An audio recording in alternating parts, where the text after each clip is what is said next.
రాజా మహారాజా లే రాజా, మాకు నిద్ర లేకుండా చేసి నువ్వు హాయిగా నిద్రపోతున్నావా?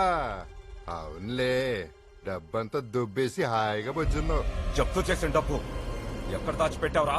మర్యాదగా చెప్పు. ఇంకా ఇటుతో మాట్లాంటన్నా, డిపార్ట్మెంట్ లో కంప్లైంట్ చేసి బొక్కలో వేసేద్దాం. ఏంటి తలుపులు తీసుకున్నాయి? అయ్యి బాబు డబ్బేది. డబ్బులు ఎక్కడ? చెప్పేసిరా తొప్పేసిరా. సార్ సార్, డబ్బు స్టోర్ చేసిన చోట ఏం కనిపించట్లేదు సార్. ఏంటి సార్, ఏంటి అన్యాయం? ఏం మాట్లాడరే? మూటలు కొట్టేశాక మాటలు ఎక్కడి నుంచి వస్తాయి? ఎన్ని బిల్డప్లు ఇచ్చారు సార్ మీరు? మరే వర్క్ ఈజ్ వర్షిప్, నిజాయితీకి నిలువెత్తు రూపం ఇది సార్ అసలు రూపం. నేను తీర్పు గాని కాకపోతే బిగినింగ్ నుంచి మొత్తుకున్నాను. రైడింగ్ రైడింగ్ అని ఎగేసుకుంటూ వచ్చారు. ఇప్పుడు ఏమైంది? పైగా 10 నిమిషాలకు ఒకసారి